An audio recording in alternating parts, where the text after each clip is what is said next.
Hello friends, welcome to my YouTube channel. जैसा कि आप लोग जानते हैं, अभी जो आरआरबी एएलपी का जो एम्प्लॉयमेंट का नोटिस आया है 11,000 वैकेंसी का, उसका फॉर्म जो है अभी भरा जा रहा है। शायद 14 जून तक जो है ये फॉर्म जो है भरा जाएगा। तो आप लोग से उम्मीद करते हैं कि आप लोग जो है कम से कम 10 तारीख तक या उससे पहले ही फॉर्म को जो है भर के रेडी हो जाइए। लास्ट टाइम में फॉर्म भरने से क्या होता है, कुछ बहुत सारा गलती हो जाता है और आगे जाके बहुत प्रॉब्लम होता है। तो जितना जल्दी हो सके, और फिर सर्वर का भी इशू हो सकता है, तो जितना जल्दी हो सके फॉर्म को जो है भर दीजिए। आज जो स्पेसिफिकली हम लोग जो है इस वीडियो में बात करेंगे, उसका जो सिलेबस है, जैसा कि आप लोग जानते हैं सीबीटी 1 होता है। एक्चुअली एग्जाम जो है वो कंप्यूटर बेस्ड है, तो सीबीटी बोले तो computer based test. First exam होता है, फिर सेकंड एग्जाम होता है, फिर एक थर्ड तीसरा भी एग्जाम होता है। तीसरा वाला जो एग्जाम है वो साइको टेस्ट होता है। वो जो है मेमोरी का जो है टेस्ट किया जाता है, ताकि आप क्विक डिसीजन ले सकें। क्विक डिसीजन वाला ही जॉब है। तो सीबीटी 1 से शुरू करेंगे। तो सबसे पहले तो फिर से बोलेंगे कि फॉर्म जितना जल्दी हो सके भर दीजिए, और आज जो है अच्छे से समझ लीजिए, एक माइंड मैप तैयार कर लीजिए अभी से ही कि क्या पढ़ना है, कि कितने लेवल पे एग्जाम हमको देना है। आसानी से जो है अगर आप अभी से माइंड मैप बना लें कि सीबीटी 1 निकालना है, फिर सीबीटी 2 निकालना है, फिर साइको निकालना है, आराम से जो है आप 7-8 महीने के बाद जो है आराम से 7-8 महीने या मैक्सिमम 1 साल में तो ज्वाइन करा ही ले रहा है। अभी एएलपी में रेलवे 1 साल लगभग में ज्वाइन करवा ले रहा है। तो सीबीटी 1 सबसे पहला बात जान लीजिए कि ये कंप्यूटर बेस्ड टेस्ट होगा। ठीक है, कंप्यूटर बेस्ड टेस्ट होगा।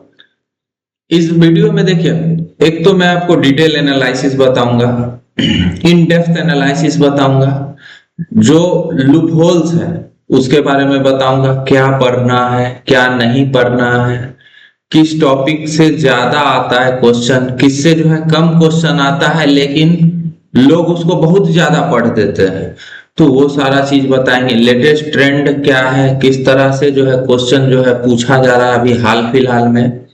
अभी भी हुआ था ना, अभी उन लोगों का ज्वाइनिंग हो गया, वो लोग ट्रेनिंग कर रहा है। तो सबसे पहले तो जान लीजिए कि ये कंप्यूटर बेस्ड एग्जाम है। ठीक है, उसके बाद पहले क्या होता था, 70-30 का रेशियो चलता था। 70-30 जो है ये आपका सीबीटी 2 का पार्ट ए। सीबीटी 2 में 2 सेक्शन है, ए और बी, और इस 30% जो है आपका साइको टेस्ट से। तो 70% वेटेज उठाया जाता था सीबीटी 2 के पार्ट ए से, और 30% जो है मार्क्स उठाया जाता था साइको से। मतलब मान के चलिए, अगर आपको सीबीटी 2 का पार्ट ए में, पार्ट बी भी होता है लेकिन यहाँ हमको पार्ट बी कंसीडर नहीं करना है क्योंकि वो सिर्फ क्वालिफाइंग होता है, जिसके बारे में अभी हम लोग जब सीबीटी 2 के बारे में चर्चा करेंगे तो अच्छे से उसमें जानेंगे। जैसे मान लीजिए इसमें 100 आउट ऑफ आपको जो है 70 आ गया, और साइको एक्चुअली 100 का नहीं होता है, लेकिन मान लेते हैं 100 आउट ऑफ 30 आ गया। तो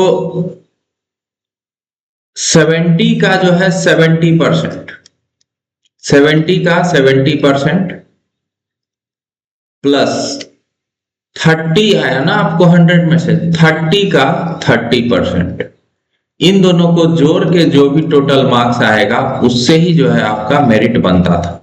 यानी कि सीबीटी 2 पार्ट ए का 70% और सीबीटी साइको टेस्ट का 30%। लेकिन अब जो है ये खत्म कर दिया है, इस बार से जो ये वाला वैकेंसी है इसमें 50-50 का रेशियो कर दिया है। 50-50 का रेशियो समझ रहे हैं, यही है। ये सीबीटी 2 का पार्ट ए ही सेम है, लेकिन अब इससे जो वेटेज उठाएगा वो 50% और साइको का 50%। तो इसको ऐसा समझिए कि मान लीजिए सीबीटी 2 और साइको,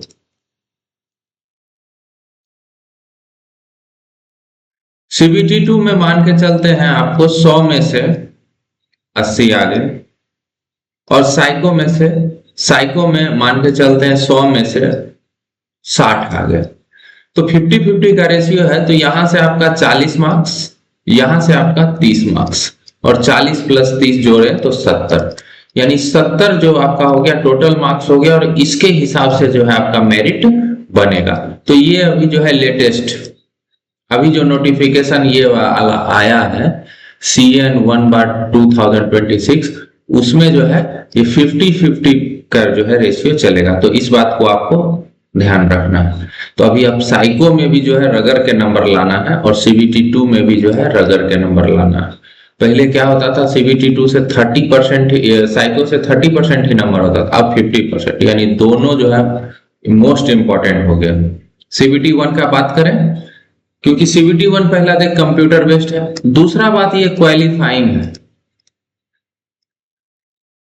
क्वालिफाइंग बोलने का मतलब क्या होता है कि इसको सिर्फ आपको पास करना है, लेकिन इसका भी कट ऑफ निर्धारित होगा। ऐसा नहीं कि सिर्फ 30% और 40% जो कैटेगरी के लिए बना के रखा है तो उतना ले आए तो आप जो है पास कर जाइएगा, नहीं, इसका भी कट ऑफ रहता है, उसको जो है आपको क्लियर करना पड़ेगा, तब जाके जो है आप CBT2 में जाइएगा। अब बात करते हैं CBT1 में पूछता क्या है। तो देखिए CBT1 में मेनली जो है आपको 75 क्वेश्चन रहता है, नंबर ऑफ क्वेश्चन जो है 75 रहता है, फुल्ली MCQ रहता है, मल्टीपल ऑब्जेक्टिव। उसके बाद अगर हम टोटल टाइम बात करें तो टोटल टाइम जो है यहाँ आपको 60 मिनट रहता है, 60 मिनट, ठीक है। तो ये 75 क्वेश्चन 60 मिनट, एक एक मार्क्स का क्वेश्चन है, ठीक है, याद रखना है एक एक मार्क्स का ही क्वेश्चन है। निगेटिव मार्किंग है, जैसा कि रेलवे के एग्जाम में रहता है 1/3, रेलवे के एग्जाम में 1/3 ही निगेटिव मार्किंग रहता है ज्यादातर। अब इसमें क्या क्या सब्जेक्ट पूछेगा, 75 जो है उसको हम लोग तोड़ते हैं। तो सबसे ज्यादा जो है यहां आपके लिए इंपॉर्टेंट हो जाता है रीजनिंग, क्योंकि रीजनिंग से सबसे ज्यादा जो है आपको 25 क्वेश्चन के आसपास, देखिए एग्जैक्ट कोई नहीं बता सकता है, ठीक है, तो 25 क्वेश्चन के आसपास पूछता है। सेकंड मोस्ट इंपॉर्टेंट आपके लिए हो जाता है साइंस। साइंस से जो है 20 क्वेश्चन जो है पूछता है CBT1 में, और ये जो भी अभी हम बता रहे हैं ये लेटेस्ट सिलेबस के हिसाब से बता रहे हैं। उसके बाद मैथ, मैथ से भी जो है ऑलमोस्ट 20 क्वेश्चन पूछता है। अभी मैथ का लेवल क्या रहता है, रीजनिंग का लेवल क्या रहता है, उस पर भी हम लोग बात करेंगे। साइंस का क्या लेवल रहता है, उस पर भी हम लोग अच्छे से बात करेंगे। उसके बाद जो करंट अफेयर हो गया, या फिर और जो जनरल अवेयरनेस हो गया, पॉलिटी हो गया, हिस्ट्री हो गया, उन सब से जो है लगभग 10 क्वेश्चन जो है रहता है। तो प्रायोरिटी वाइज जो है हम लिख दिए इस तरह से, जो है सबसे मोस्ट इंपॉर्टेंट आपका reasoning, second most important science, क्योंकि साइंस जो है आपको आगे भी जो CBT2 हो एग्जाम होगा उसमें बहुत हेल्प करने वाला है, इसलिए सेकंड मोस्ट इंपॉर्टेंट हो गया। थर्ड हो गया आपका मैथ, और फोर्थ जो है थोड़ा बहुत करंट अफेयर और थोड़ा बहुत हिस्ट्री पॉलिटी भी पढ़ना होता है। ये आपका हो गया subject wise mark wise syllabus CBT1 का। कट ऑफ का बात करें तो देखिए ऑलमोस्ट 70% के आसपास इसका कट ऑफ रहता है, ठीक है, 70%। 100 में 70, कहीं 65 हो सकता है, कहीं 72 हो सकता है, कहीं बहुत ज्यादा हाईलाइटेड जोन है तो 75 हो सकता है। तो 70 + 5 - 5 ही कट ऑफ रहता है जनरल का, और 1-2 मार्क्स ऊपर नीचे OBC का, और उससे 1-2 मार्क्स ऊपर नीचे SC ST का रहता है, ज्यादा फर्क नहीं रहता है। तो ये पूरा राम कथा राम कहानी था CBT1 का, ठीक है। तो CBT1 में मोस्ट इंपॉर्टेंट आपको रीजनिंग पढ़ना है, और सेकंड मोस्ट इंपॉर्टेंट साइंस पढ़ना है, क्योंकि साइंस आपको हेल्प करेगा कहाँ, CBT2 में, क्योंकि CBT1 सिर्फ और सिर्फ क्वालिफाइंग है। जाना कहाँ है हम लोग को, CBT2 में ही जाना है। तो चलिए CBT2 में अब बात करते हैं। CBT2 का अगर बात करें तो बहुत लंबा पेपर होता है। टोटल टाइम जो इसमें दिया जाता है वो 2.5 घंटे का दिया जाता है, 2 घंटा 30 मिनट, बोले तो 150 मिनट का जो है आपको टाइम दिया जाता है। तो क्वेश्चन कितना रहता है? तो क्वेश्चन जो है, टोटल क्वेश्चन अगर बात करें टोटल, तो 175 रहता है। लेकिन ध्यान देने वाली बात यह है कि इसमें CBT 2 में इस तरह से करते हैं, सेक्शन ए है और सेक्शन बी है, और सेक्शन ए जो है मोस्ट इंपॉर्टेंट है। सेक्शन ए क्या है? मोस्ट इंपॉर्टेंट है, याद रखना। और सेक्शन बी जो है ये क्वालिफाइंग है। क्या पूछता है ये सारा चीजें भी हम बताते हैं। ज्यादा वीडियो को बड़ा नहीं करना चाहते हैं, लेकिन हर एक डिटेल तो बताना पड़ेगा, एक एक पॉइंट को बताना पड़ेगा। अगर आप फर्स्ट टाइम जो है ALP का तैयारी करने के लिए जा रहे हैं, तो ये जो अभी हम बता रहे हैं ये आपके बिल्कुल माइंड में होना चाहिए कि अच्छा CBT 1 में जो है इतना इतना मार्क्स इस सब्जेक्ट से आ रहा है, CBT 2 में जो है इतना सेक्शन है, और कहाँ कहाँ से जो है मार्क्स कितना कितना, ये सब आपके माइंड में होना चाहिए। नहीं तो आप पेपर में लिख के इसको जो है चिपका दीजिए कहीं रूम में। तो सेक्शन ए जो है मोस्ट इंपॉर्टेंट है। इसमें आपको 100 क्वेश्चन रहेगा और टाइम जो है 90 मिनट रहेगा। निगेटिव मार्किंग 1/3 रहेगा। ठीक है, अब देखिए बच गया है 75 क्वेश्चन, और इसको करने के लिए आपको मिलेगा 60 मिनट। पहले हम लोग सेक्शन ए के बारे में थोड़ा डिटेल से बात कर लेते हैं। सेक्शन ए से ही जो है मेरिट बनेगा, पहला बात जान लीजिए। तो यहां आप जितना टोटल मार्क्स लेके आइएगा उसका जो है 50% कर दीजिए, तो वही आपका जो है आगे जाके आपका रिजल्ट बनाएगा। ठीक है, तो सेक्शन ए क्यों इंपॉर्टेंट है समझ गए। 100 क्वेश्चन, 90 मिनट, 1/3 निगेटिव मार्किंग। अब क्या क्या पूछता है तो देखिए, पहला ये लोग सिलेबस में लिखते हैं basic science, basic science and engineering. Engineering ऐसा लिख दे रहे हैं, समझ जाइए। बेसिक साइंस एंड इंजीनियरिंग से आपको 40 क्वेश्चन रहता है। क्या रहता है इसमें हम बताते हैं। बेसिक साइंस एंड इंजीनियरिंग से 40 क्वेश्चन। सेकंड जो मोस्ट इंपॉर्टेंट है मैथ, मैथ से 25 क्वेश्चन। तीसरा रीजनिंग से 25 क्वेश्चन, और जो 10 मार्क्स बच गया वो आपका जो है करंट अफेयर और जनरल अवेयरनेस पॉलिटी हिस्ट्री से 10 क्वेश्चन। तो आप जो बेसिक साइंस और इंजीनियरिंग देख रहे हैं, देखिए मैथ आप CBT 1 में भी पढ़े थे, रीजनिंग आप CBT 1 में भी पढ़े थे, ये भी पढ़े थे। अभी यहां नया कुछ नहीं है। साइंस ऑलरेडी आप CBT 1 में पढ़े हैं, बस उसमें कुछ एड ऑन करना है। क्या एड ऑन करना है? तो कुछ थोड़ा सा इंजीनियरिंग वाला जो पार्ट है उसको जो है थोड़ा पढ़ना होता है।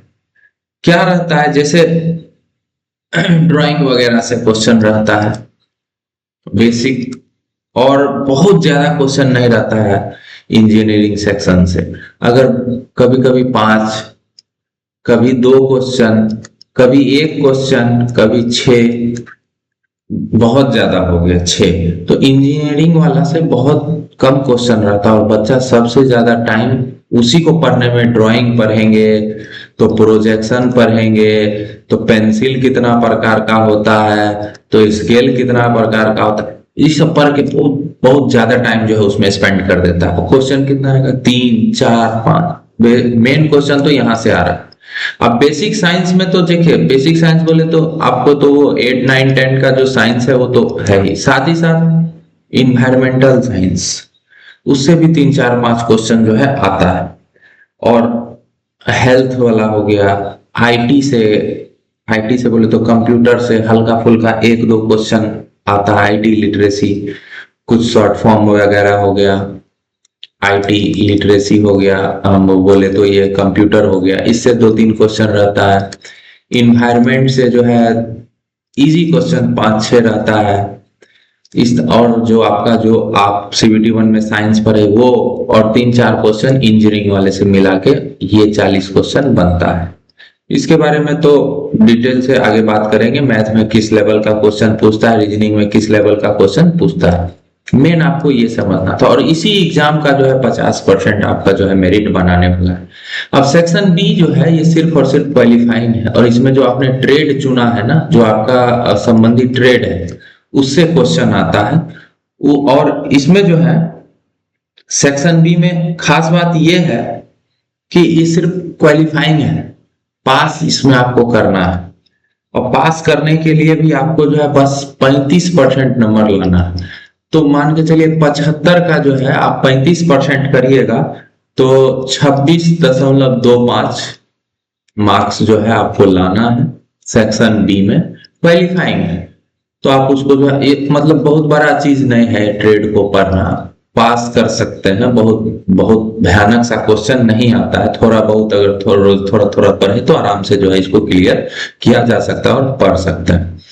तो इस तरह से सीबीटी 2 हो गया। अब हम लोग बात करते हैं साइको का।